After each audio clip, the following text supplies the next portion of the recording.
Because there's a handful of people actually run everything. That's true. It's provable. Not conspiracy. It's all about control. To them we just cattle, numbers, battling each other while they creeping in the shadows, scheming, plotting, clocking your every move, locked in your mind, brainwashed until it's rotten. Got the population operating as they want them, symbolically mocking them, thinking nothing can stop them. So open your eyes to the lies of the evil, the poison in the minds and the lives of your people. And every time they lead you down a line to deceive you, and by then it's always too late to see through the veil that they hide behind, cause your third eye is blind. Better take a stand, we running out of time. Ain't nobody coming to save us, fuck what you had in mind. Arm yourself with the truth and jump behind the battle line. Can we turn it around? Yeah, it's possible. Divided we'll all fall, but united we're unstoppable. This is for the world, this is for the masses, attached to the strings being pulled by puppet masters. This is for the youth, searching for the proof, keep on looking for the clues, I'll provide you with some truth. This is for the ones waking up from the spell, beginning to discover themselves. Yeah, this is for the youth, searching for the truth, keep on looking for the clues, I'll provide you with some proof. This is for the world. Yeah.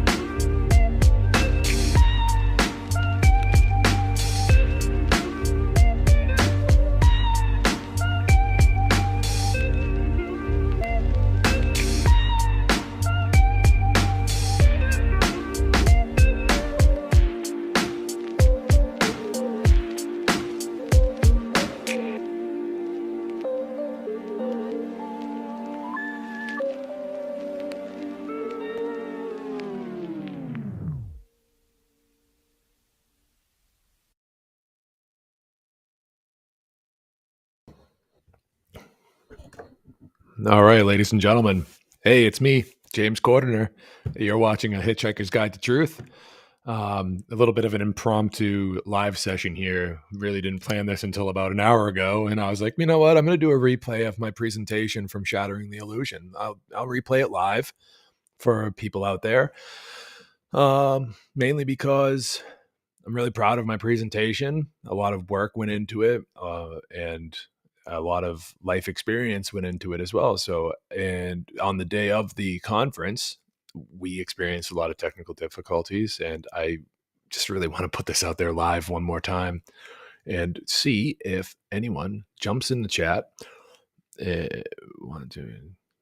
So we are going to start that just now. I got a new background. I got a new, you see that right behind me?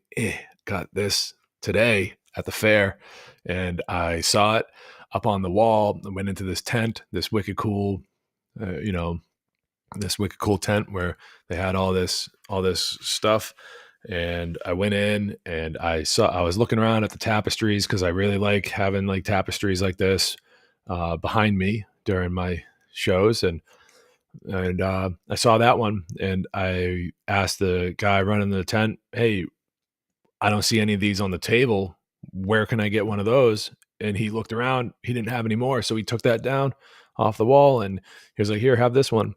So it was kind of meant to be the last one. You know what I mean? And I couldn't walk away without it. So anyways, go over to shatteringtheillusion.info. Pretty soon I'll have the replays up there, but for now, actually, don't go there. Go to the YouTube channel and to the Odyssey channel for Shattering the Illusions conference, and you can check out all the replays there in your own time, and check out like the Q&A roundtable that we had at the end. And then go over to the One Great Work Network at onegreatworknetwork.com, and you can support all of the speakers over there. Pretty much every single person that presented at Shattering the Illusion is a part of the One Great Work Network.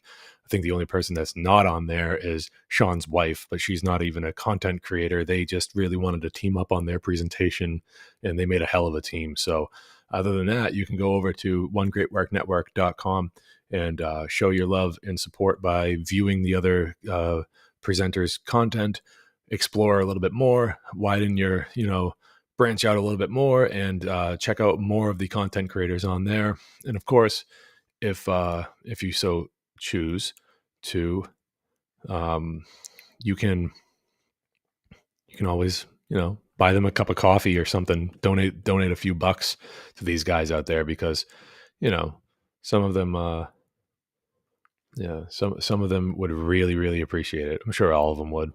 I'm going to stop rambling now, and we're going to get right into this. So I will see you guys on the other side, perhaps. Enjoy the replay of my presentation.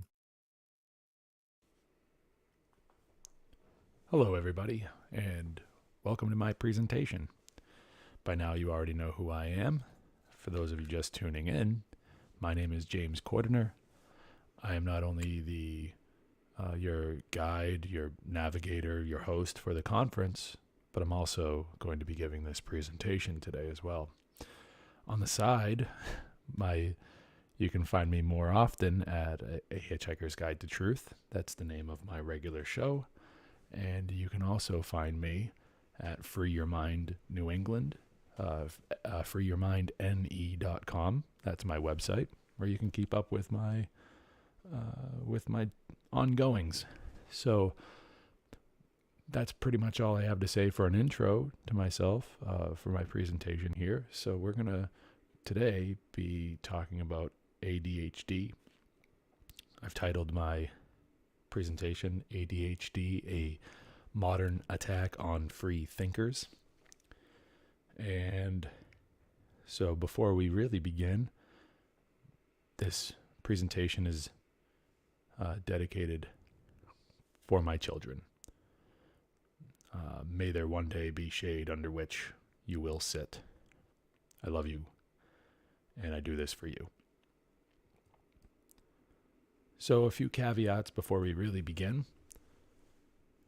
I would encourage everybody to please look into this information for yourselves. Do not just believe me. It is that type of mentality that has led us into this kind of chaos. Placing blind belief into somebody else is a logical fallacy. And I would strongly encourage you to please look into this for yourself and discern for yourself how these facts weigh in. This is merely an aggregation of information that I'm passing on to you. These are merely correspondences that I have seen and drawn and decided to bring forward to you people today. I would also like to let everybody know and encourage everybody to consider that there are indeed children that could benefit from medicine. Again, and I'd also like to encourage everyone out there to question for yourself whether or not that medication should be unnatural. We're going to be talking about that during this presentation. I'd also like everyone to be made well aware of that I myself have indeed experienced a lot of what I'm about to get into. And maybe so have you, and you don't know it yet. And hopefully I can help you maybe realize that not everything was so normal. But yep, I have experienced a lot of these things for myself, and so this is why I choose to speak about this. And lastly, if my presentation begins to offend you, I would like for you to keep listening.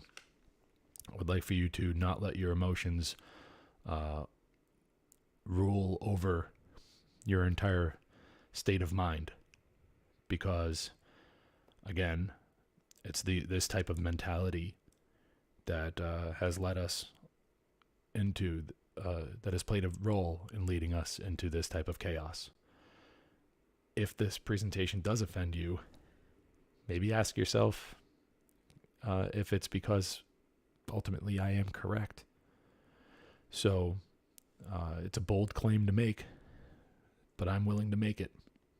I have not only lived this, but I have researched it as well. So that does it for my caveats, and we're going to move right on to a word that has largely been lost. That word is autonomy. What is that? What is autonomy? Well, we have the definition here.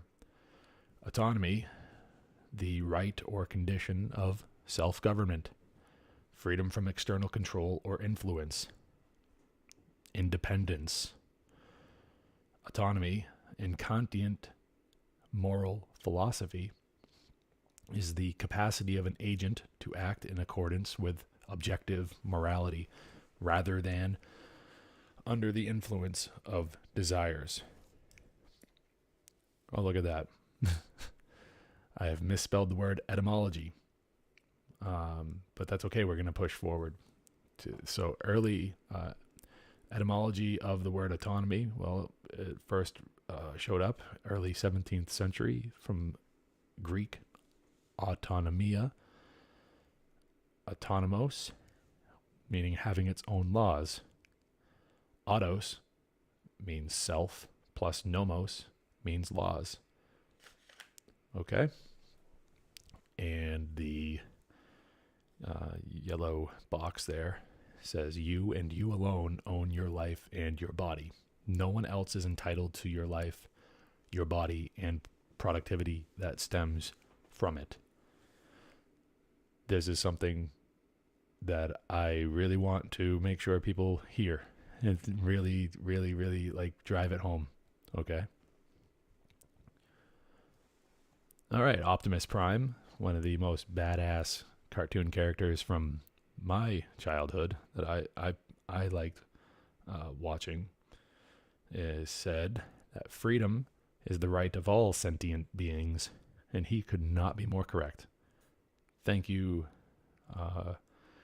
the writers of Optimus Prime's character, for putting that into a lot of children's memories.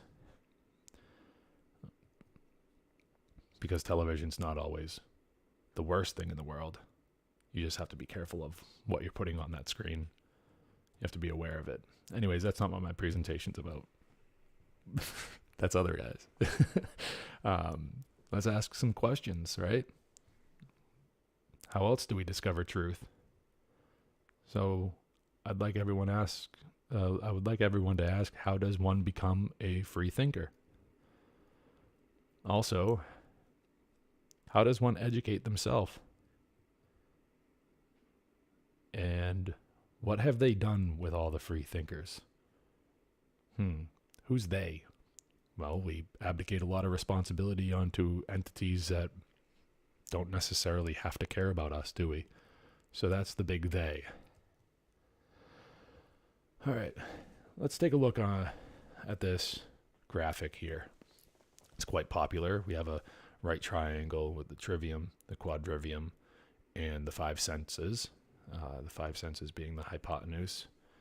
And forgive me if I'm wrong or have this opposite of each other, but the trivium being the x-axis and the quadrivium being the y-axis. Anywho, this is how we can educate ourselves, by using the trivium, the quadrivium, and the five senses. But it doesn't just stop at the five senses. No, it goes a little further than that, and we will be talking about that as well. But I'd like to draw your attention to the trivium method of truth discovery. The word trivium simply means three ways, three paths. The trivium method is made up of three parts, and in order, the first part is knowledge. This is also known as the grammar stage. This is where we gather available information, the who, where, and when.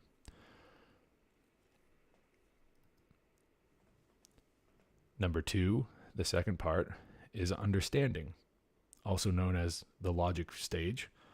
This is where we take the knowledge that we have gathered and we form how the facts fit together.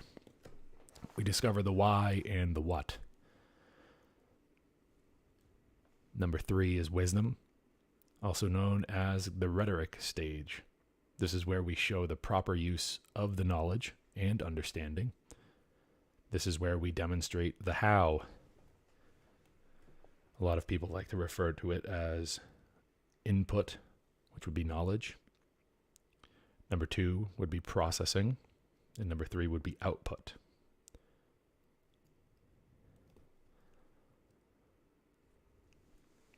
The trivium method of truth discovery assists in one's ability to learn how to think, while most education today will only tell one what to think.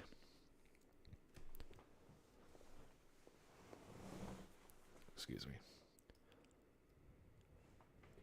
This method has largely been absent from our children's education. This leaves them in a state of confusion, doomed to live a life devoid of critical thinking skills. The earlier this method is introduced, the better. Really ask yourself, do you think that this has been an accident? Well, do you? Let's look into that. I want to introduce you to Johann Fichte. Shortly following an embarrassing defeat at the hands of Napoleon Bonaparte, Prussia, which is modern-day Germany, knew they were in trouble. Their soldiers were too busy thinking for themselves to stay on the battlefield. Something had to be done. This is where Johann Fichte comes in, a German nationalist. Ask yourself, does that sound familiar? Fichte wrote the Addresses to the German Nation in 1807, in which he urged that the nation form a new style of educating the population, one that would prevent further embarrassment of this nature.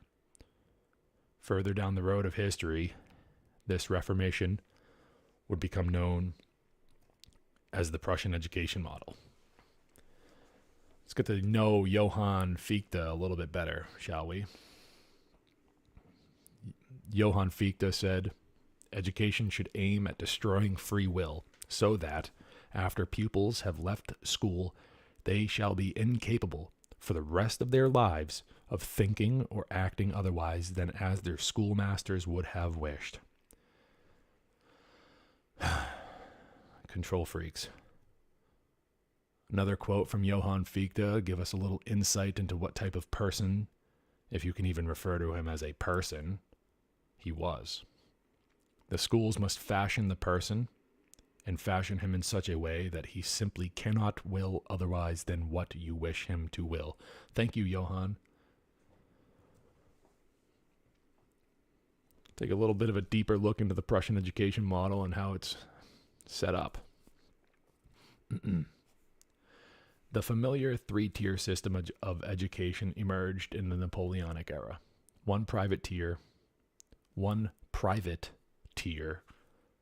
and two government ones. At the top, 0.5%, that's 0.5%, of the students attended Akademieschulen, where, as future policymakers, they learned to think strategically, contextually, in wholes. They learned complex processes and useful knowledge. They studied history, wrote copiously, argued often, read deeply, and mastered tasks of command.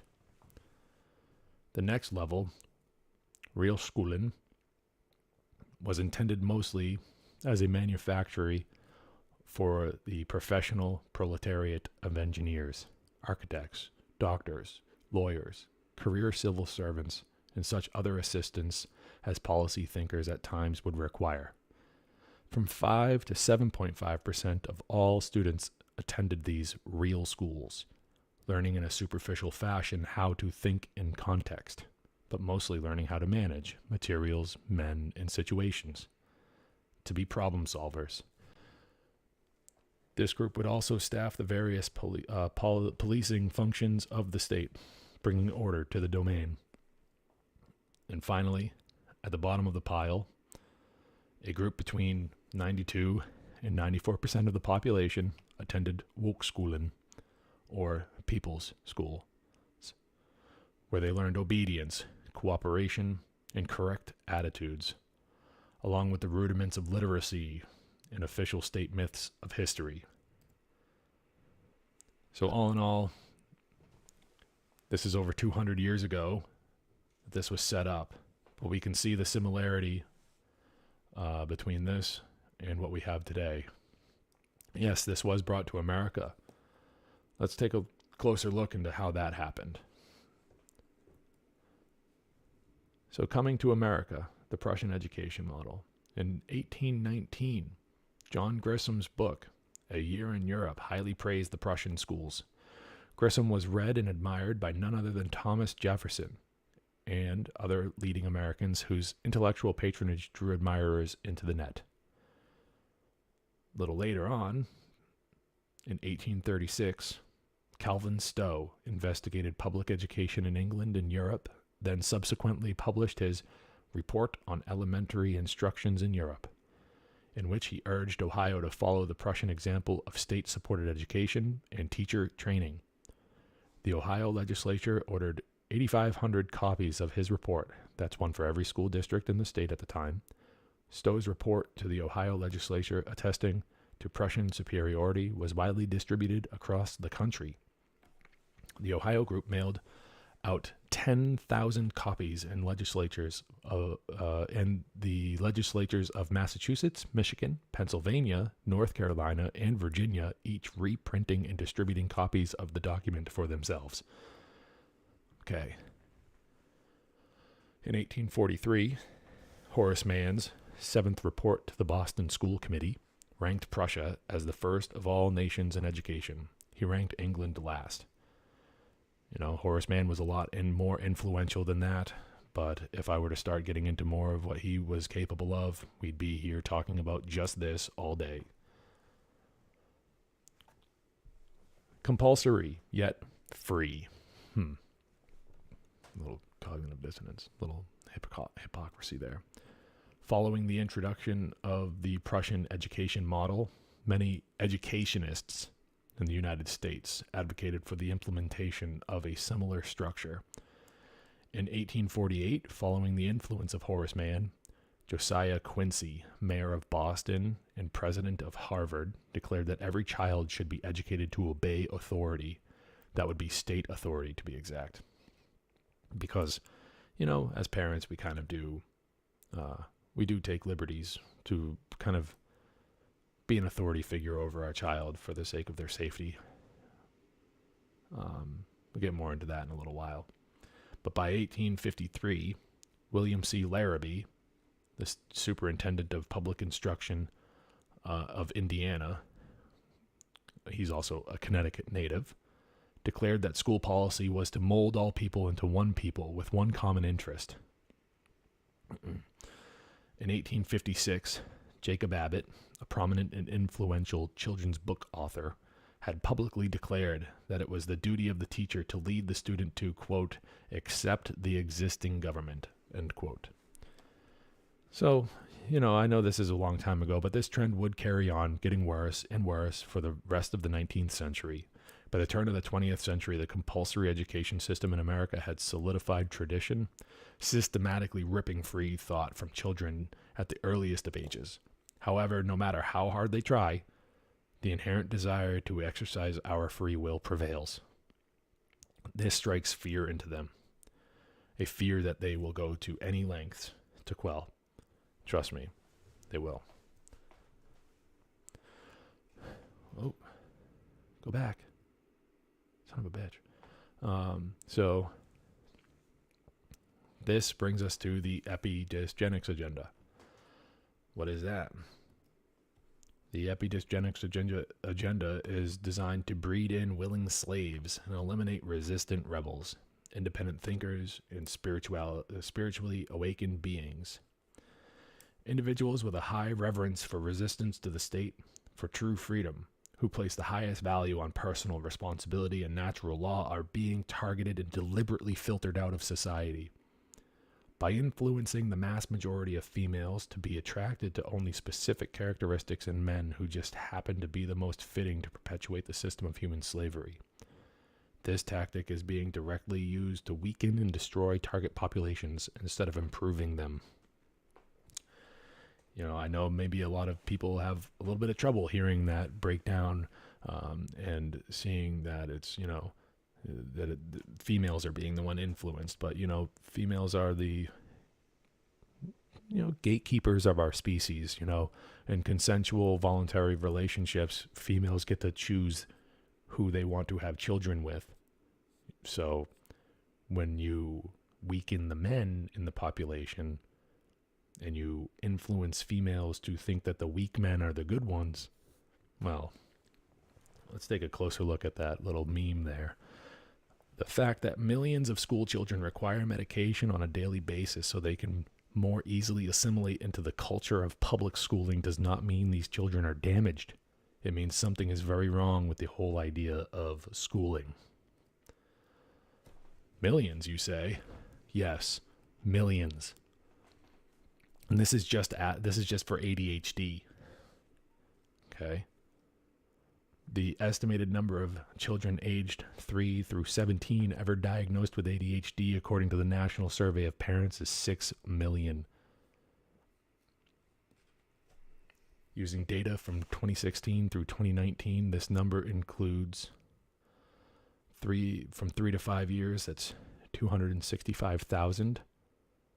6 through 11 years, that's 2.4 million. 12 through 17 years, that's 3.3 million. Boys are more likely to be diagnosed with ADHD than girls.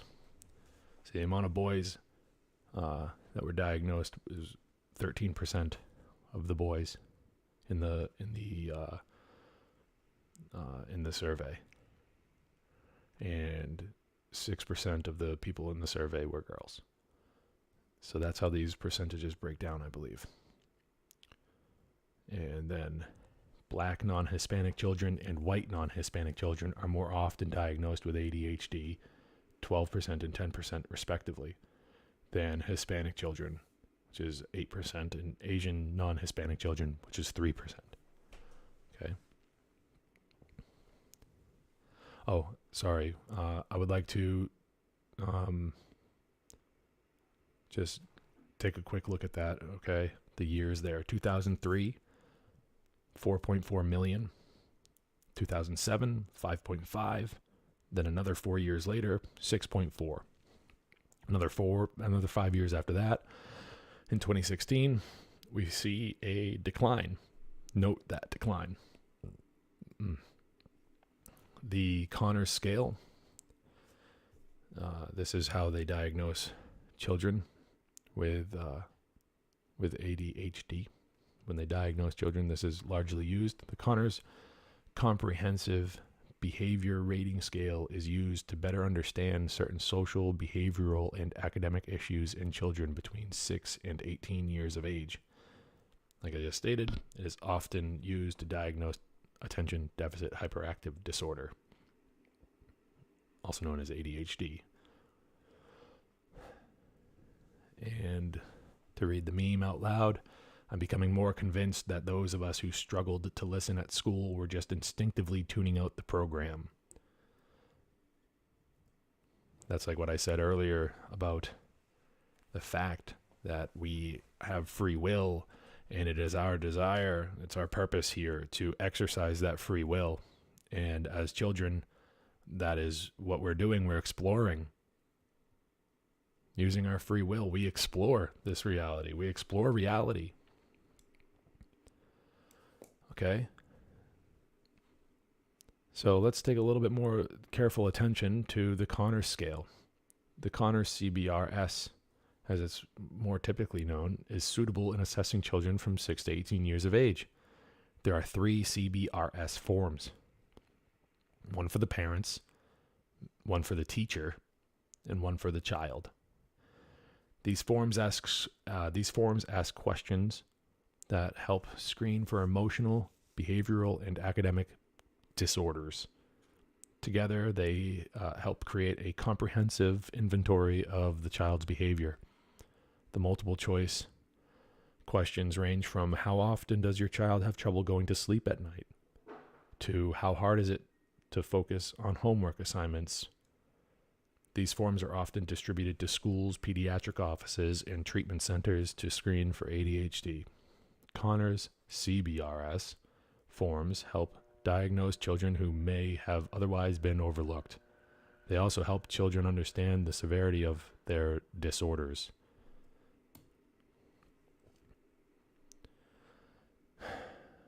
Scoring for the Connors rating scale is designed to be comprehensive and be able to measure many behavioral markers, including signs of hyperactivity, aggressive behavior, potential for violence, compulsive behaviors, perfectionism, difficulty in class, extra trouble with math, difficulty with language, social issues, emotional distress, and separation anxiety.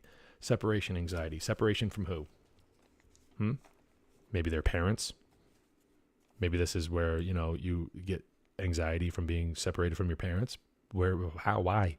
Oh, maybe because you're in schools where you don't have consent, where you don't have voluntary, you're not there voluntarily, so you're around a lot of people that you would otherwise not be associated with, perhaps. Maybe that's where the social issues listed there comes in. Maybe that leads to emotional distress. Maybe you shut down and you don't want to speak to anybody, then that's perceived as difficulty with language. Extra trouble with math. Why are you trying to squeeze every child into a box? Everybody learns differently at different paces. Not everybody's the same, but they don't care about that. Difficulty in class. Well, perfectionism. When you're literally tuned to try to please a stranger. Okay. Perfectionism, perhaps. Compulsive behaviors. A lot of little kids have compulsive behaviors. We're here to use our free will to explore reality and to experience it. So that could be misconstrued as compulsive behaviors. Children typically don't have a very good time listening. They want to try things their own way and explore. Aggressive behaviors. Well, I know that when I have my choices taken away from me, sometimes I can act aggressively, and I don't understand the boundaries that I'm pushing. At least I remember that being that way when I was a child. And it's up to a responsible adult or their parents to teach the child about those boundaries that they're pushing. And hyperactivity. There's more than not kids are hyperactive just in nature. They just have a lot of energy, So this doesn't make any sense to me. Let's move on. We're going to start talking about these medications here. And so stimulants, I am saying that they're a common enemy. They're all too common. Adderall and the various other stimulants prescribed for ADHD can be found on lists of a drug type known as psychotropic.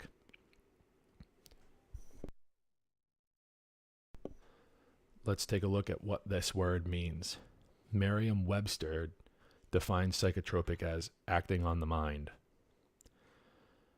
The etymology of words, though, gives us a closer look at the historical meaning of words and how they were built. So I would like to continue by taking a closer look and taking a look at the etymological definition of psychotropic. The prefix psycho is a word-forming element meaning mind, mental, spirit, unconscious. From the Greek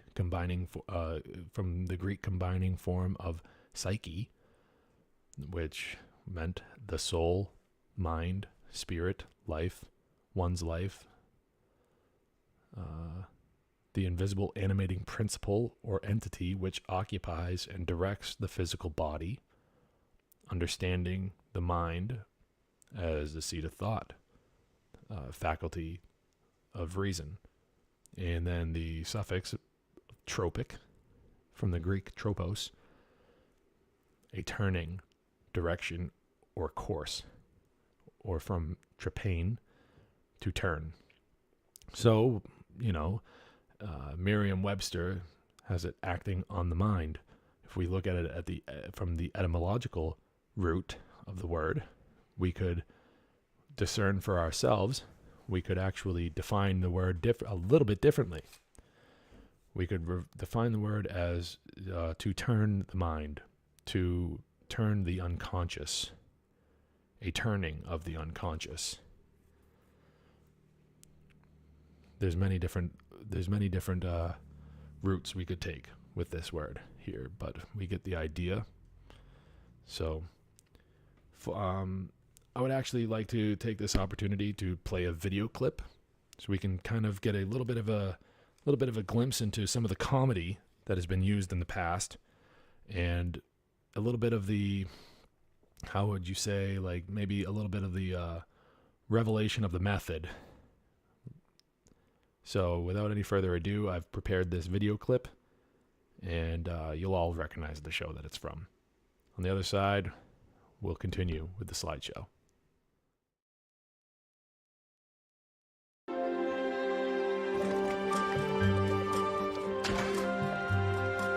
I don't want to pump my little boy full of drugs. Yeah, we get a lot of that. But then they see our results.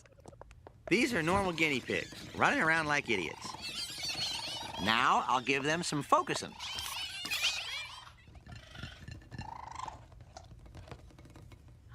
That's amazing and darling. Check this out. They become your slaves. Yes, but it's not about slavery. It's about helping kids concentrate. This pill reduces class clownism 44%. With 60% less sass mouth. The only thing more effective is regular exercise. So yeah, if that doesn't turn your stomach, well, there's still plenty of time in my presentation. But I would like to point out how the first doctor, when they unveil, and I know this is a cartoon made for like young adults or whatever, but they, anyways, when they unveil the tanks that the guinea pigs are in, he refers to the guinea pigs as normal guinea pigs running around like idiots. Okay, so they're perfectly normal. No, the guinea pigs are the children in this. So, then they spray them with drugs, and well, you just saw the rest. So that's exactly what is being done to our children. And so let's continue with the slideshow. I would like to bring everybody's attention to the No Child Left Behind Act of 2001. And maybe the older people watching this will be familiar with this, perhaps, I don't know, but this is definitely important information because it reveals a lot about why. The No Child Left Behind Act of 2001, it actually went into effect in 2003. Remember, in 2003, reported 4.4 million, and then the numbers kept going up. This act set requirements to have each school receive federal funding and to administer nationwide standardized testing of their students. This act also incentivized teachers to gain more control over the students in their classrooms because if students tested poorly, those schools could eventually have their entire staff replaced. If the AYP, which is adequate yearly progress, did not meet the mark enough years in a row, that school could even be shut down entirely. This act has been reformed in 2015 to have the standards be left more to the states, but the federal government still gives funding to the schools based on the test results of the standardized testings. So you tell me, you're basically threatening these people's jobs. This says teachers are incentivized to get their students to sit down and shut up and take the lesson and perform the tests. And if the students don't do that, well, those teachers could lose their jobs. I know teachers don't make a lot of money as it is, but what they don't make in money, they make up for in the control freak mentality that they have.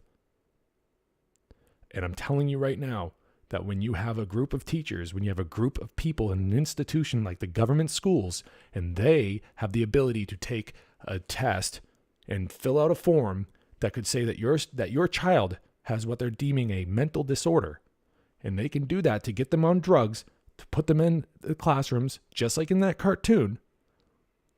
Why do you think they use the puppet and it looks like a teacher and all the gerbils are sitting at desks and Homer sits there and goes, "They become your slaves." She goes, "Yeah, but it's not about slavery." Yes, it is about slavery. It's all about slavery. Stimulants, a common enemy. Excuse me. Although a wide variety of differing stimulant formulas were concocted for combating ADHD, Adderall emerged as the preferred drug among doctors and users. It was created largely by combining amphetamine salts, four amphetamine salts to be exact. We're going to look at some of the ingredients later. Additionally, the use of the drug quintupled. That's 5 times. between 1995 and 2008. As a direct result of the surge in legal supplies of the medication, there was a simultaneous rise in its non-medical and recreational use, particularly among high school and college students in highly competitive academic environments. It's surrounding academics yet again. Let's look at this chart. 2002, 2003, right after 2003, again, the numbers skyrocket. Billions, that's measured in billions, billion, billion. By 2012, I know this is not up to date, but this is the best I could find.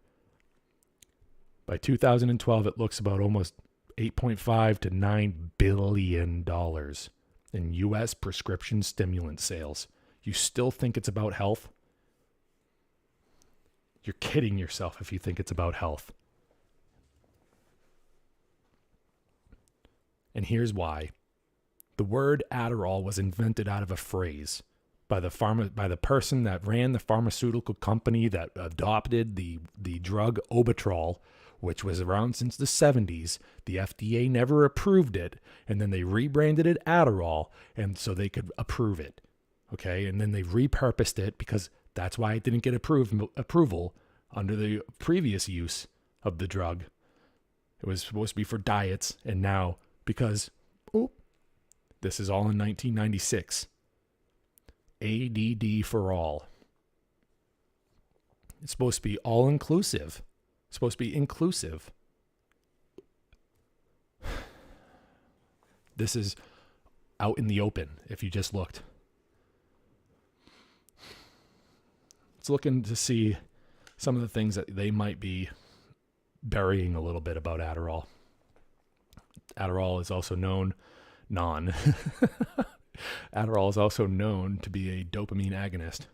Yeah, this is a major problem.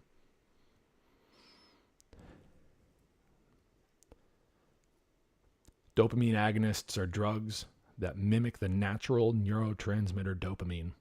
Dopamine agonists bind to and activate the dopamine receptors on nerve cells in your brain, causing the receptors to react as if they were receiving natural dopamine.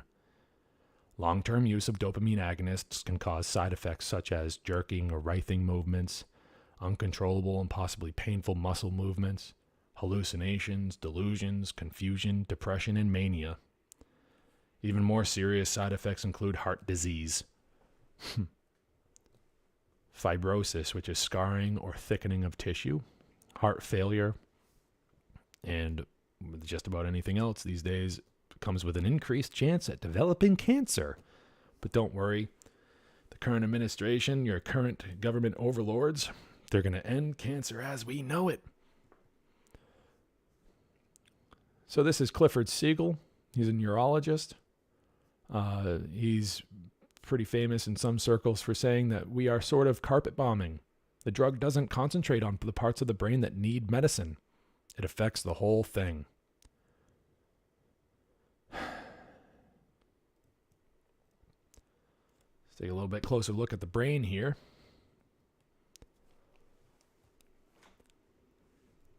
It's a chart of the brain, the telencephalon.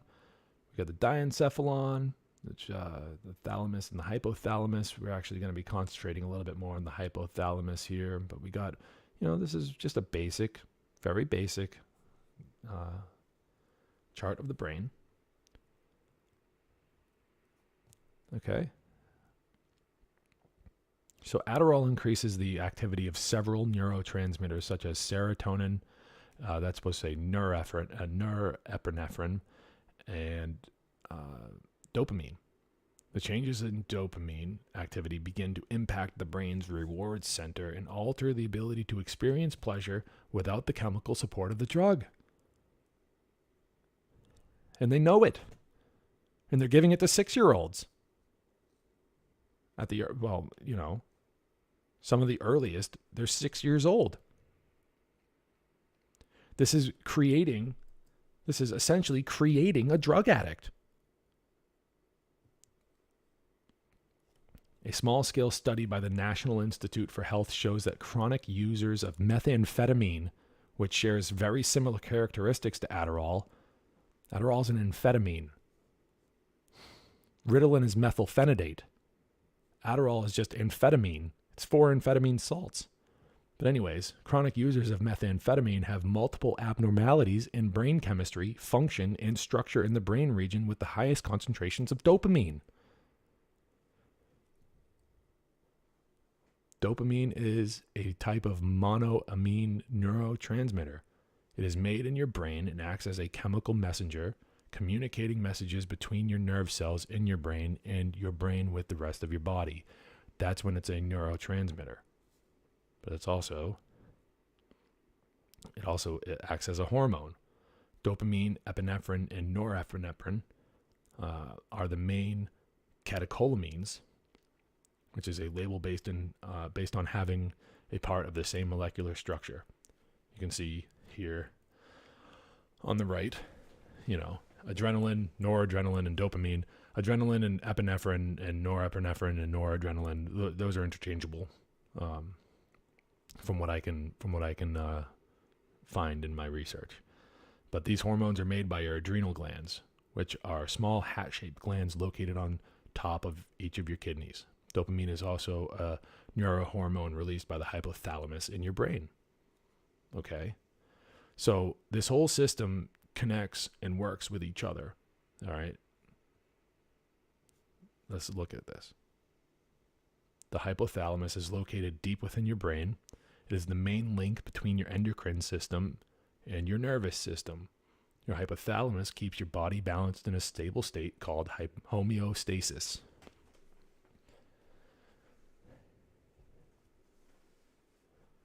Symptoms of hypothalamus dysfunction correspond to the type of hormones involved and if that hormone level is too high or too low.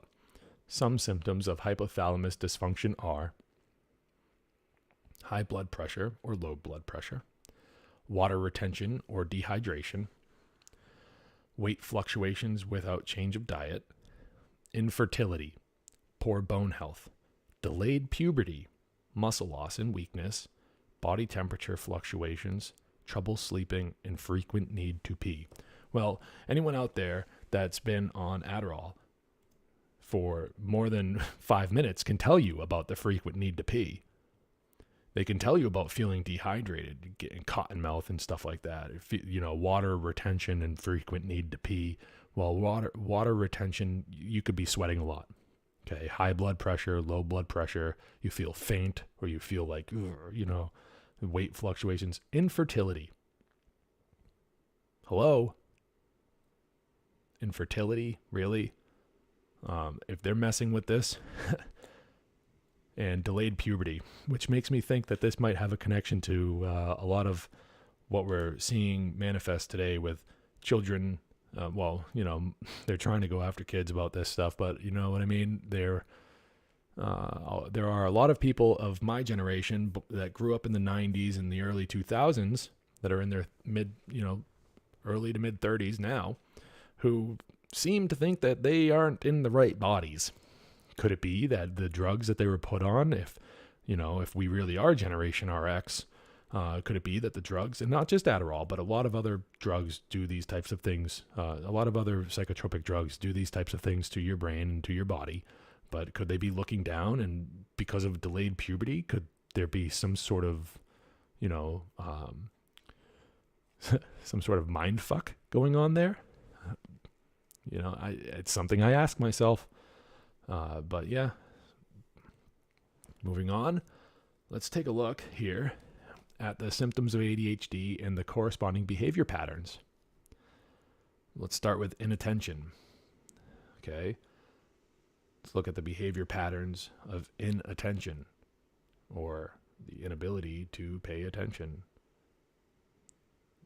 Often has a hard time paying attention, daydreams, often does not seem to listen, is easily distracted from work or play, often does not care about detail, makes careless mistakes, frequently does not follow through on instructions or finishes tasks, They're disorganized, frequently loses a lot of important things, often forgets things, and frequently avoids doing things that require ongoing mental effort. So this can just basically just be, this is basically just really, you can look at all of these corresponding behavior patterns of inattention, and it really just boils down to a lot of outside control, of the person experiencing this. They're being held back from exercising their free will and choosing to do things according to the way that they do things. Often does not seem to listen, daydreams, has hard time paying attention. Well, maybe you're asking them to pay attention to things that they're not interested in. I know that for myself, things that I am very highly interested in, they do deserve my attention, and I do follow through on those things. Disorganization, that's just a point of view. My disorganized mess that you might see is actually very organized to me, and it's not dirty. It's just a little, a little scattered. Not a big deal. Frequently does not follow through on instructions or finishes tasks. Well, that's just basically just, that's a control structure there. That's outside authority.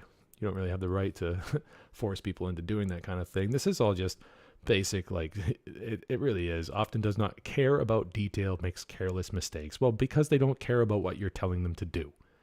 All right. But you get the idea of that one. Let's move on to hyperactivity. Is in constant motion, as if driven by a motor, cannot stay seated, frequently squirms and fidgets, talks too much, often runs, jumps, and climbs when this is not permitted. Cannot play quietly. Where does it say that you need to play quietly? Play quietly almost sounds like an oxymoron to me. And then talks too much. Like how? Like what do you mean? You're trying to control. This is about control. It really is. In constant motion, because they cannot stay seated because they have energy. Okay, not everyone is the same. Not everyone operates the same. Why does unique characteristics of a person have to be deemed a disorder? Let's move on. Impulsivity. Frequently acts or speaks without thinking. Okay. May run into street without looking for traffic first. That one I can, no one wants that. Frequently has trouble taking turns. Cannot wait for things. Often calls out answer without the question being complete, and frequently interrupts others. Well, freedom, to interrupt other people, to have a conversation, I get it. That's just being a part of the conversation. These are all things that, that you learn, that can be instilled in a person. These impulsive things that they're listing here. These are all things that with some effort can be taught to a child, if we're even speaking about a child. But let's, just remember that a lot of the people that are diagnosed with this, quote, disorder are very young. So, they're still learning. We can't expect them to just, come out and then go into the world and just acquire these skills and just, what's the word? To just be assimilated into this type of culture. So, frequently interrupting others, they're just pushing boundaries, exploring conversations, exploring interactions with people, cannot wait for things. I mean, hey, when you're excited, do you really want to sit there and wait? We're just looking at all of this, and, some of this is like, it's etiquette where, if this is the type of stuff that you want a person to do, you instill these values into somebody really young, frequently acts or speaks without thinking. I mean, how can you be in their head? How do you know they're not thinking? Especially if it's a little kid, they're thinking, they're just not thinking, they're just not able to really communicate their thoughts to you, perhaps.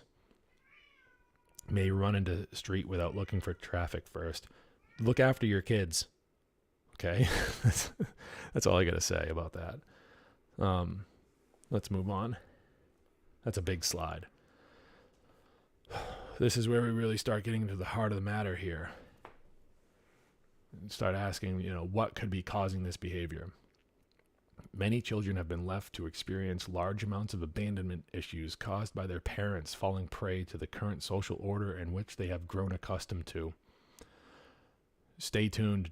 Don't turn this off if this is offending you as a parent. A child lacks the life experience to communicate their true needs to the parents. In the absence of the parent fulfilling the needs of the child, these behaviors are likely to manifest. Let's take a look at what these types of abandonment look like. Well, let's start. Physical abandonment does not only mean the idea of leaving a child behind, never to see them again. In the modern day, people have a lot of trouble coping with the fact that sending a child to public schools is a form of abandonment, physical abandonment. They are your children. They are your responsibility. With physical abandonment comes the other forms of abandonment by default. Next, let's take a little look at emotional abandonment. Emotional abandonment involves not only the absence of emotional availability on the part of the parent, but also the lack of educating the child on how to manage their emotions through various breathing techniques and using their voice to describe how they are feeling. This takes place on a personal level. So emotional availability on the part of the parent, like this is where you lead by example. Okay? For better or worse, you lead by example. And I would also like to encourage people to, take the liberty of replacing the word parent here with maybe even guardian, because all is fair in the modern day. All right.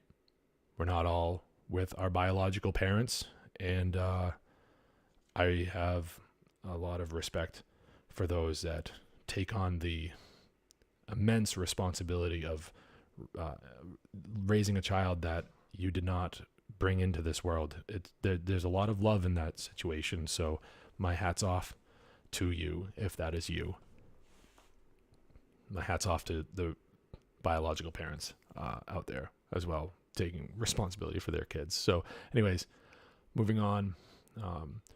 Not moving on. So the emotional availability, so lead by example. Okay. And then coach your child, that, you get to know your child. You get to recognize their patterns. You get to know them on a personal level. They're just little people. Okay. They're little people with very little experience in reality, very little experience with their bodies and with their minds. So it's up to us to raise them, to lift them up, to be the wind under their wings, and to coach them into being conscious and into being a good person. And part of that coaching is to get to know them as they are and who they are, and to recognize their emotions.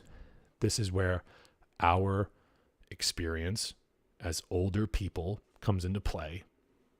And you ask questions. You see them clenching their fists or crying, whatever, and you talk to them. It's a parenting class, folks. I'm just kidding. So the next form of abandonment is spiritual abandonment. And this comes from the lack of connection to nature that is being thrust upon many children in the world today. Again, this is largely due to the involvement of public schools and the idea that in order to be spiritual, you must be religious in the traditional sense of the word. So we know that they don't bring religion into schools. They don't do that type of stuff. And part of spirituality, there's a large connection between spirituality and religion, so they don't really do these types of teachings in schools. So parents are to blame for this as well, because in many cases parents have grown into an atheistic worldview poisoning, in which they think there couldn't possibly be a force at play in nature, the likes of which they have no control over. They fail to teach their children that we are beings with a spirit, that we are each unique expressions of consciousness experiencing reality. You might have a lot of trouble hearing that. And, if you stick around today, you might get more insight on spirituality. But yeah, so we're going to move on from that now.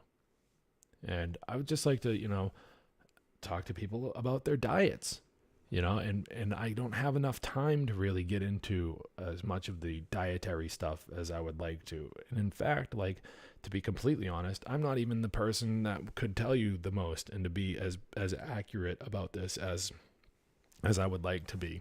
But I would like to just shed some light on a couple of things here. In 2011, the FDA said that synthetic food dyes are not harmful in our foods. However, research has shown that they can cause ADHD-like symptoms and that some children are particularly sensitive to them.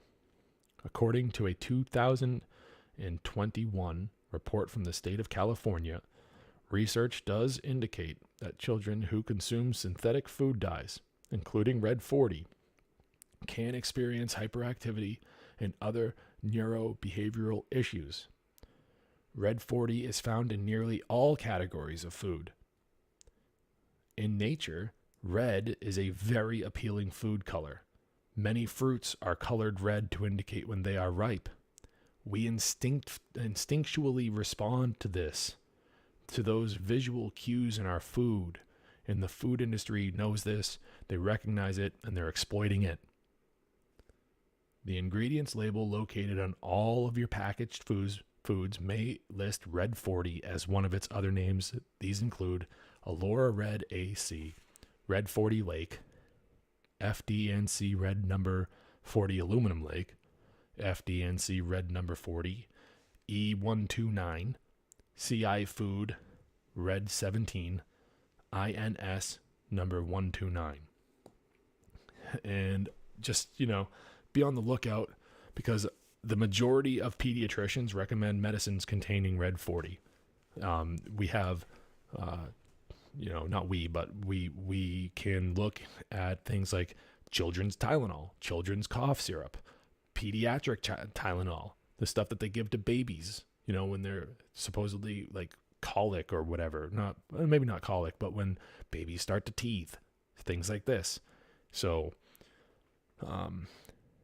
this is what they recommend. And these have Red 40 in them. They have food dyes in them. Okay. We have a lot of foods that you wouldn't think have, but they have Red 40 in them. They have food dyes in them. A lot of surprise, a lot of things like chocolate, a lot of things that are made to look like chocolate and advertised as chocolate flavored. You be on the lookout for, they use words very cunningly. So just look at your ingredients, and it will disturb you. As you're walking down the grocery aisle, you look at your ingredients and it becomes very apparent that they're poisoning us.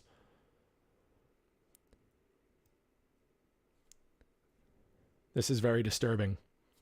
This is a clip that I took from the insert package of Adderall. Silicone dioxide, sucrose. Sucrose is a type of sugar. Maltodextrin, starch, cornstarch. Magnesium stearate, cellulose, microcrystalline, saccharin, sodium, FDNC blue number 1 aluminum lake. Didn't we just talk about how food dyes are causing the symptoms, and they're putting the food dyes that can cause the symptoms in the medication for the thing that they're calling a disorder, and they're giving this medication to the kids, and the medication has the fucking food dye in it. The same food dye that could be causing the symptoms. It's a revolving door of bullshit. I'm sorry for using this language, but this is the type of language in Parrhesia that needs to be used to get through to you people out there that are hearing this, that might need to hear it and get some tough love. And if you're sitting out there and you're thinking to yourself that, oh, a little bit or whatever, no, these things compound and they stack up on top of each other when you're eating it, and it's in almost everything that you eat, all the things that you're giving your kids, the cereals, the candies, the pudding, the popsicles, everything. And I woke up my baby daughter. But luckily we have some solutions. The ongoing assault on our children's mental health needs to be put to an end. In order to do so will take great sacrifice on the part of the parents. This is necessary. These are your children. Do not drug them, no matter what. The doctors will try to influence you. The teachers will try to influence you. Your own parents may even try to influence you. Your family, your friends, even your spouse. Do not listen. Don't do it. There are always more natural approaches one can take to help their child cope with behavioral issues, many of which require little to no professional intervention. The further you go down the rabbit hole of behavioral issues, the easier it is to see that not only do the drugs exacerbate the problems, but the real solution involves no drugs at all, but rather a realization on just how important it is to be there for your children, to listen to them, to pay attention.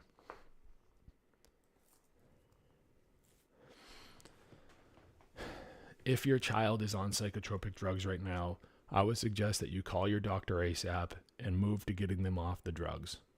The same goes for those who are in government schools. Get them out. Get them out of there. Okay, and if you go to your doctors, just try to, wean them. Wean your child off the drugs. Small steps in the direction of being a drug-free child. Also get them out of public schools. So many children who are on these drugs would have never been put on them if not for the corrupt control freaks that make up the population of public school teachers. This action will take great sacrifice, but what is worth the life of your child? Many child suicide cases are the result of that child being on psychotropic drugs. Many cases of children being prescribed such medications as a result of them being in public schools. You think I'm wrong? Look for yourself. Prove me wrong. Think about it. Government schools are an extremely unnatural setting for children to, quote, learn in. Homeschool your kids. In the modern age of tech and info, the ability to homeschool your kids is getting easier and easier. Look online for a pod group, for pod learning, or a co-op near you, or just set one up for yourself. If you can't take time off of work, again, what is the life of your child worth? Remember one thing. The public school is only there to make willing slaves out of your children, and that is a fact.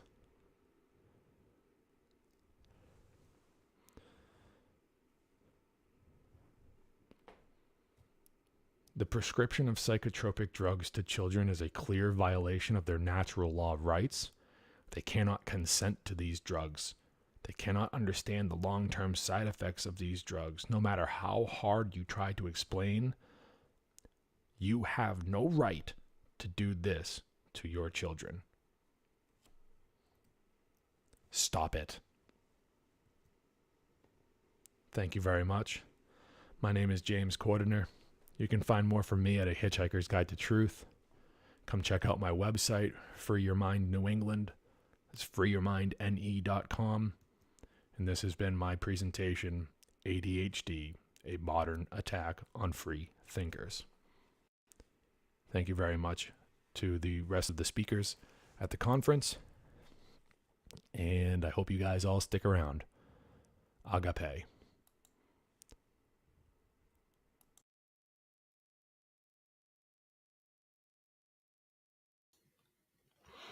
Well, okay.